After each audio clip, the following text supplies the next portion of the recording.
So we're going to get into some planning and executing now. So I'm going to switch the poll here too. We'll start to something about platforms to see what you guys think about if you have a virtual event platform that you like already or are using. So we're going to talk about planning and executing. Of course, planning is very critical.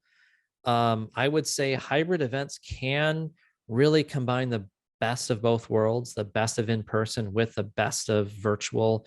However, there is complexity. So the planning is super important for hybrid events. In general, I would say hybrid events are more complex than virtual and more complex than in person. So the biggest thing really in planning is determining the different components. What is going to be live? What's going to be pre-recorded? What's going to be simulcast? How does virtual audience participate? What interactivity you're going to offer? What are the platforms you're going to use? How are they going to integrate? And of course, vendor coordination in hybrid becomes a big thing. So with virtual, you don't really have a venue, right? The venue is really just the platform where the audience is going to be participating. When you get hybrid, now you have the in-person venue, usually in-person AV staff, potentially an event producer who's doing the backdrops and the lighting and other things. Then you may have a partner, hybrid event partner who's going to be doing the live streaming or handling the virtual platform. So all that vendor coordination is really important. Get all your vendors and all your platform experts, get them all together very early on to coordinate all these things. The worst thing you want to do is have a gap. This vendor thought another vendor was doing something. There's a gap in what has to happen. Or also maybe there's two vendors overlapping doing the same thing. So with hybrid, it's important to coordinate that. For the virtual components in that platform, definitely learn the virtual platform really well. Like I talked a little bit about how pricing can be a gotcha, but there's a lot of different features of these platforms that only work, if certain ways. For instance, Zoom meetings versus Zoom webinars have different features, different things that are available. So if you can, for the virtual space and kind of when you're building this hybrid stuff, work with experts if you can. If you have a hybrid event planning person or, like a vendor you can work with, that is very helpful. Another thing is with the virtual space, definitely do some kind of rehearsal or practice or some kind of test or something. Don't just rely on, of course, everything going 100% smoothly the day of the hybrid event. So work on that. Many times the virtual space, you can do a test run of it or a small rehearsal, and then you can record it and then watch it and see, did something go right? Were the graphics in the right place? Could people hear it? Was the picture clear? All of those sort of types of things are really good to go through your planning. You don't want to wait to the last minute. So when it comes to sort of the virtual end of this, I'm going to talk about a couple of things now, software and hardware that may be involved. So this is a screenshot of a program called OBS, which stands for Open Broadcast System. So OBS is really our Swiss Army knife tool for the virtual and hybrid event space. So it can be used in so many different ways. You can use OBS to bring elements into Zoom. Say the hybrid part of your event is in Zoom and you want to have some of the same graphics that you did in your live events, maybe on a screen or something. You can use OBS as a virtual camera to bring in elements and push them through Zoom, right?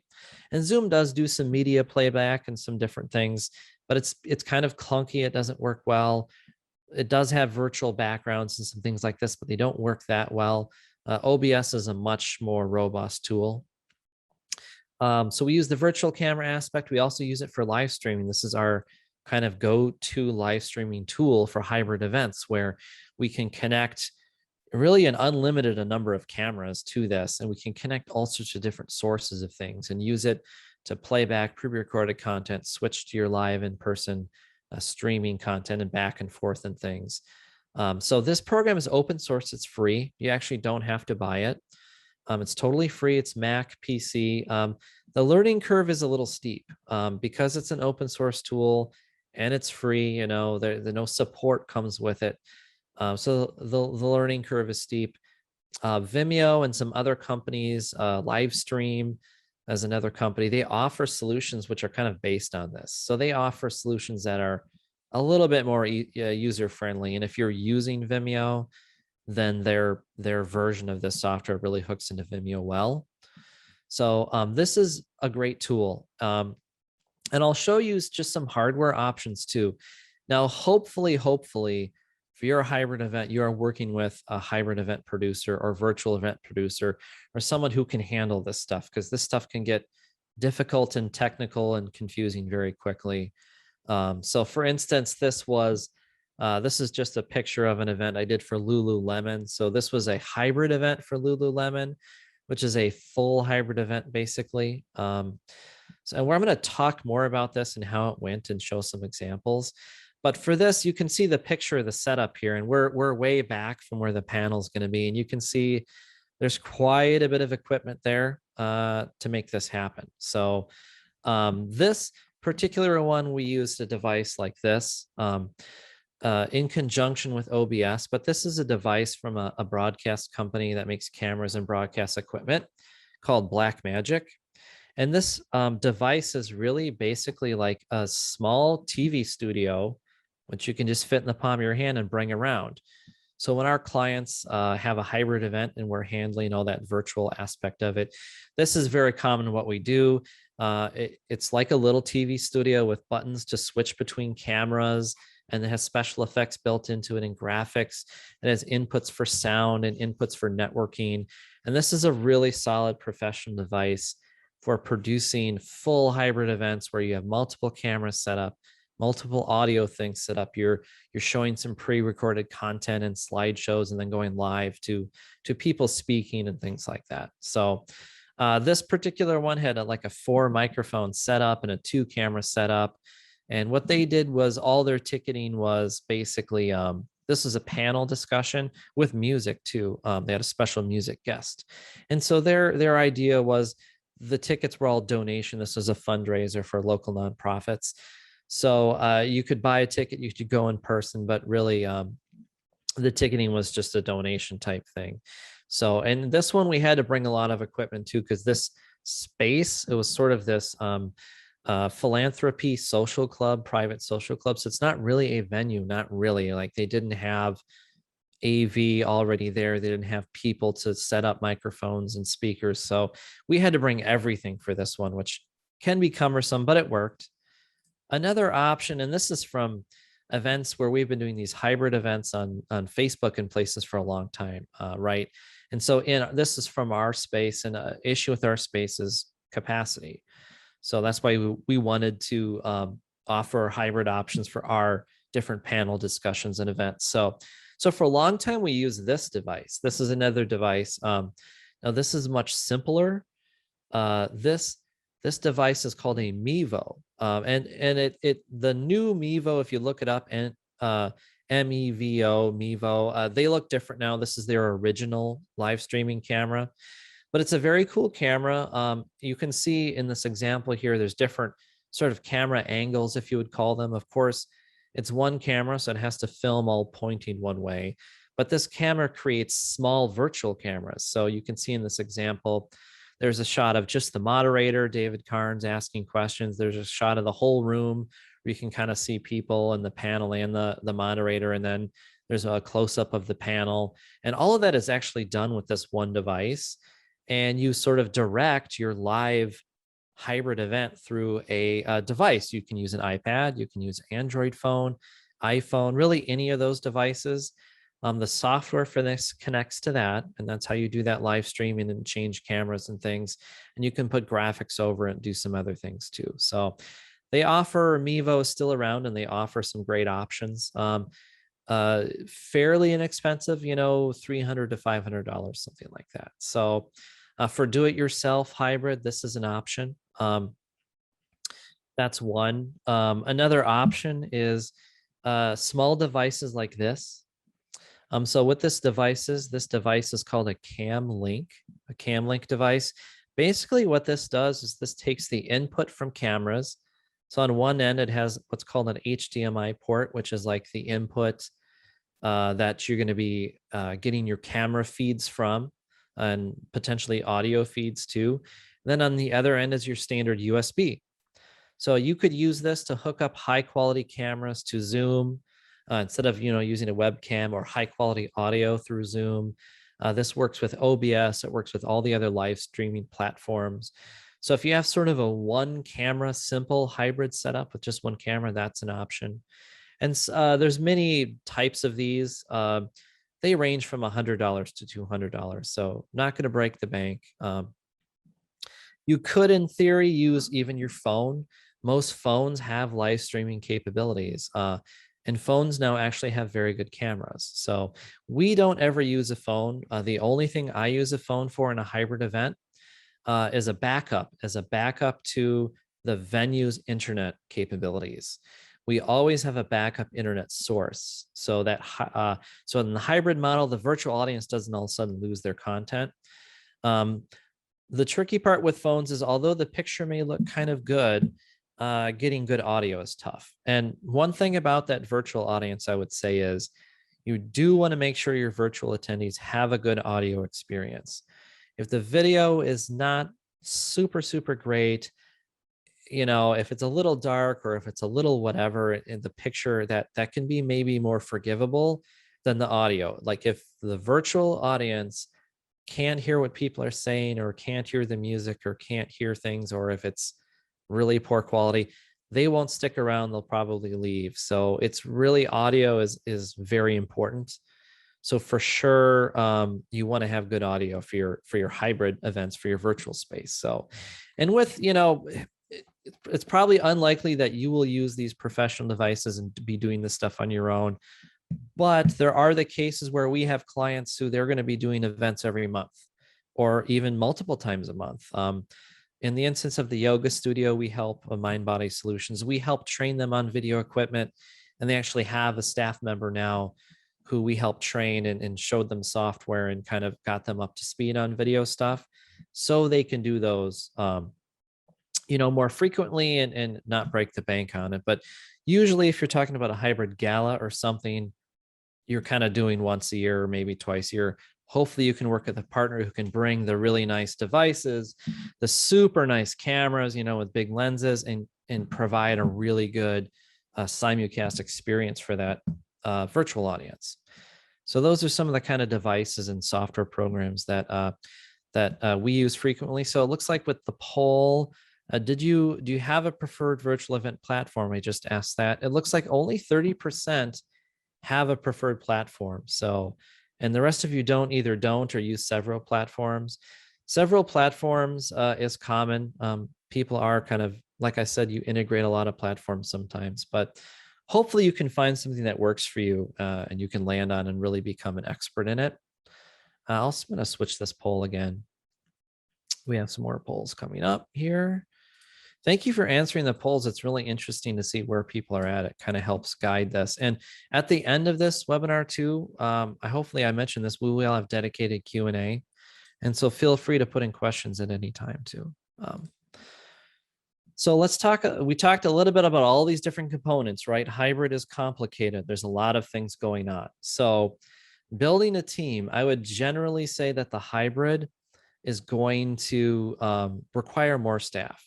If you're still doing sort of your in-person gala about like you used to do, maybe there's some changes because of COVID, but you're going to have all that staff that has to be there in person, but you're also going to need people to support the virtual space. So be mindful of not overloading staff. It's probably unlikely that your sort of stage manager person or whoever is helping maintain that in-person program flow. It's very unlikely they can also monitor the virtual space. So you're definitely going to want to keep that in mind. So it's usually going to take more time than you think for these. Definitely designate specific roles for specific people if possible. If auctions is a really big thing, hopefully your auction provider, provides a support person to keep that smoothly. A really great host can actually make a big difference. And especially if your host has some experience in both the virtual and the live space. And a lot of them do now. A lot of these hosts who nonprofits call on to help with their events to kind of be the MCs. A lot of them now have had some of that virtual experience. So Like we talked about before, coordinating your venues. Hopefully, for your hybrid model, if you have a great venue that is used as an event venue a lot, like a hotel, convention center, they should have good venue staff included with that, with AV and lighting and speakers and microphones and all that. So connect those teams when you build your team early and get them working together. A big thing too with hybrid, we learned a lot of lessons about event documentation for the virtual ones we've done. We've done dozens of these virtual events, and event documentation is super critical, especially for hybrid and for virtual. So it's usually a lot more details than your run of show. For usually just the in-person event, you kind of have your typical run of show document. There's person's going to talk this time, and then this, then we show this video, then we have the call to action, then we have the, um, auction premiere items or something. You have a schedule. For hybrid, it really needs to be more down to the minute. You need to include into the documentation what is going to be in the virtual space on the screen, because usually it's going to be a combination of video feeds and things coming from that in-person space, but also other graphics and other things. And there may be slight differences between what the virtual people see and the in-person people. It just depends on the structure of your event. So definitely document every detail. Try not to leave any detail out. This was a 2020 summer camp script, and this is an older script format, but you can see in this sort of every single person and whether they're going to be on Zoom or whether they're going to be recorded it or not, or what's going to be on the screen. Everything is detailed down. So that's very important, detailing every minute, and concurrent, saying what is concurrent, hybrid, or in-person versus virtual, all those kinds of things. This is another screen. This was from a virtual event that's going to be going hybrid now. The next one will be hybrid, but they want to retain some of those virtual features. So they're going to be retaining the same donation platform, right? And people will be able to donate in person or online in the virtual space. They would show the same thermometer for both the in-person on the screen. When they're kind of giving that break for people to donate, they're going to have a fund a need and then ask for donations. And so we're going to show the same thermometer in person and in the virtual space. And so for an event like this, a hybrid event with all these things going on, we typically have sort of a master clock of things running. And then we have, like you'll see at the bottom, there's a timing bar here. And so that timing bar fills up and lets the virtual producer who's running all the virtual space stuff know how long this is supposed to last.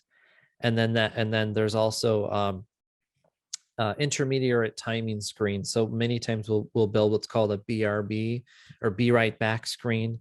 So say something in the physical space is taking a little bit longer than it was supposed to, people getting on and off stage or someone going off script or anything, if you need to have a pause for that virtual audience, you can have, our programs coming back soon thing or whatever. So those are some different screens you may want to think about integrating. So a few more execution tips before I get into a couple examples with some lessons we learned from each of those examples. And there may be a little bit more advanced kind of little tricks that we figured out that may not be obvious. So the last of the kind of execution tips for your hybrid event is, for sure, have a pre-event staging area. So we, usually at a physical location, of course, you have a backstage. You may have other spaces where people can quick chat and not in front of the spotlight, but can quick chat and plan, or if something has to change or whatever. So provide that for the virtual area too. You're definitely going to want an area beyond where the virtual audience is for people coordinating those virtual elements to talk and get together. Sometimes that's Slack or Zoom or something else. Also, I talked about having a virtual monitor. For sure, just like someone kind of has a stage monitor in the in-person, have sort of a virtual stage manager. Have someone monitoring that virtual space, making sure, the audio didn't accidentally cut out or something else is happening. I went to a hybrid event actually early in COVID and it was actually for a major organization too, major nonprofit, and everything in the virtual space was backwards. So, which is not such a big deal when someone's just talking, you're looking at their face, but all the graphics were flipped around. And they actually had to stop that hybrid event and then pick it up later as a virtual thing because they couldn't figure that out. So having someone monitor what's happening in the virtual space is important. Also, you definitely want to build in a little bit of dead time and breaks. Usually that's for things like bidding, things like donations, stuff like that. So say your in-person event has an hour cocktail hour where you can bid on things before the event starts.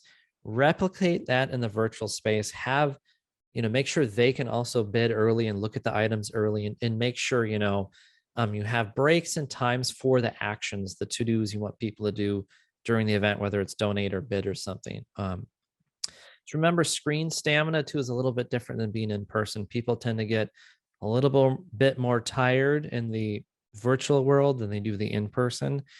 So keep that in mind. Keep ways of either having a break or moving things quickly.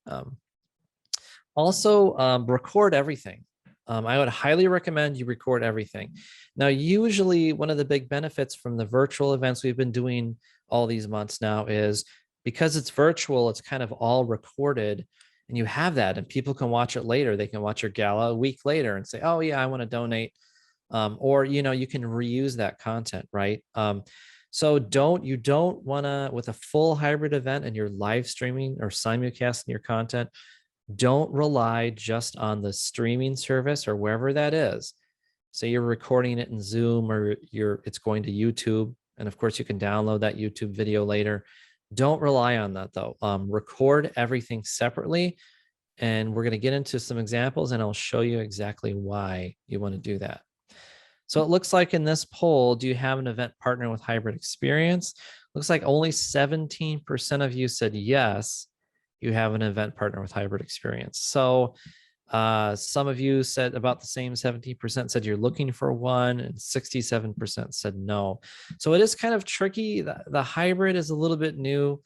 Not a ton of people yet specializing in that. So it is harder to find partners for sure. So I'll launch the last poll here. And we'll get into Q&A after these examples. So some examples and tips. We talked about this one a little bit already, which was this Lululemon. So the Lululemon event, it had some musical performances, and a panel with this super great moderator. And you can probably read the names of the panel. If you're local from Minneapolis, you might know some of these people. Excellent panel. So this event was called Pause to Ground, and it was kind of talking about some social justice issues and things going on in Minneapolis. We have been kind of a hot spot of change and social justice issues lately. So this was a really cool event. So the type of event, it was full hybrid, and it was ticketed. It was a private event. So the why did they really want to go hybrid? They wanted to go hybrid, of course, because of COVID concerns. This event wasn't that long ago. It was this summer. But there are still COVID concerns. And then venue capacity. So this venue wasn't really a venue, like it was kind of this philanthropy club type thing of major nonprofit leaders. And the space is pretty limited. I think they only recommended something like 100 people or 200 people. So because capacity was an issue, we opened it up to the whole world, anyone who wanted to register, buy a ticket. And again, the ticket was just a suggested donation, and all that was donated to local nonprofits. So this worked out really well because they had about half and half. They had about half people in person, about the same number of people watching virtually. So their audience would have been cut in half had they not gone with the hybrid option. And so this event had great sound and musical performances, and we had multiple cameras, so you could kind of really zoom in and see people talking. So it worked really well. So the tip for this one, the tip from our advanced things, I already talked about this. I said record everything, right? So they wanted to use some of this content later, but they also wanted to provide this great live streaming experience. So we live streamed this to Vimeo. And as you can see in the first picture here on the left, now most of the time the Vimeo looked really great and the virtual audience could hear and see everything fantastic. But there were some glitches. One of the glitches being sometimes the graphics were being dropped by Vimeo, And there was a little bit of a networking issue with the venue, not enough for me to switch to my cellular backup, because we have to have a slight pause in the program when we do that. But it was definitely the quality drops. You can see the quality really dropped off there. But the second picture is our recorded content. So because we recorded everything while we were there, they have a very nice, good copy of this, right? And so they don't have to worry about relying on what Vimeo recorded, because you can see Vimeo recorded some very fuzzy content. So the next one, this was a sort of conference. So this was a conference which was, and they're doing that this year. This was the last one, the one that's going on right now, I think. And this one's hybrid. So it's the hybrid model where it's sort of post live, where they're doing all their live stuff, but some people can't come because of COVID reasons. And then also people want to take the tests for this education. They want to review the seminars later. They may want to review it again, take the test again if they fail or something. So they're going hybrid with all the content available like the next day after the in-person, roughly.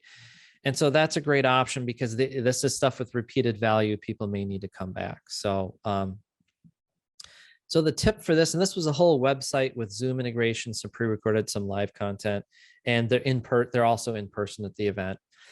So the big tip for this one was to make things easy. We talked a little bit early on about technical requirements. Don't make things too hard for that virtual audience. So with this client, how their registration for the event works is maybe different than most people's. Individual people don't register for the event. They are registered in a group with the hospital that they work at. So we basically preloaded all of the registration data into this event platform we built for them. And then all they have to do to get access to is put in their email. So there was a big problem in previous years where everyone had an email and a login and a password, and they may even had like a registration number or something. People were just having a really hard time getting into the system because they didn't register themselves.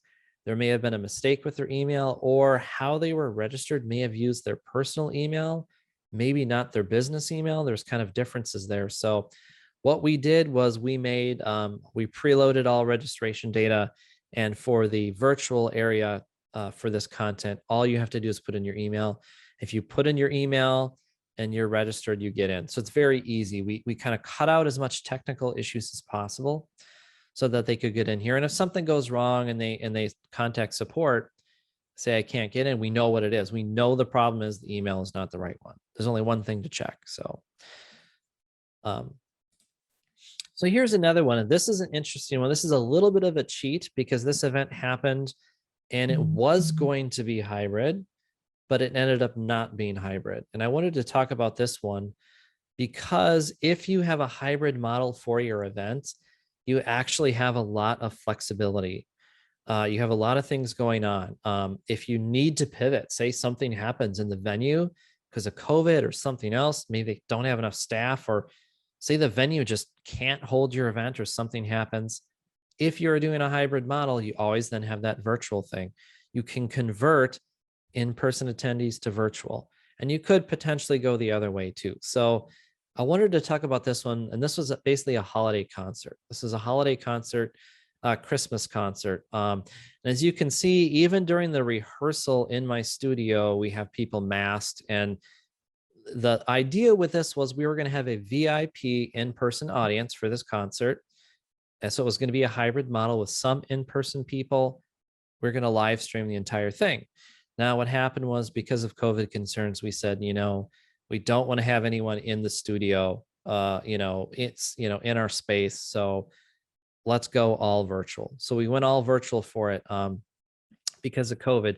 So the tip for this one, the really great tip for this one was audience interaction. So they had those people who are VIPs who were thinking about coming to this live show. They could not offer that anymore. So what we offered was a Zoom-based audience. So that concert was live streamed on Vimeo. It was a private ticketed event. You had to buy a ticket, but they kind of had these VIP tickets. They had these VIP people who they couldn't have come in anymore, but they wanted to provide a special experience. So we had a Zoom option. So people with these special tickets could join via Zoom. And the cool thing about this was the artists playing the music and performing then could see their audience, not the whole audience. They couldn't see every single person watching on Vimeo, but they could see the people who were planning on being there in person. So they could still see them through the Zoom. What you don't see in the photos I showed before is there's a huge TV monitor screen right underneath the cameras. So as they're looking at the camera and talking to the virtual audience, they also see the Zoom audience. And the Zoom people, they can hear that audio too. And so they had to sing along, and the Zoom audience is kind of singing along with the artist. And it was very cool. So that's an interesting thing. A more advanced thing, if you're going to have music performers or a really charismatic MC or someone who still wants to see some of that virtual audience, even though the event's hybrid, you can do it through certain ways. So the hybrid, like I said, it makes pivoting and changing and accommodating different things possible. It brings the best of both worlds, the best of in person and the best of virtual, and combines them together, of course, with the added complexity. But if you can find good vendors coordinated, or you've got some really great staff who can learn some of these new technologies, it's possible to hold phenomenal hybrid events that will meet your goals. So I really appreciate you joining me today.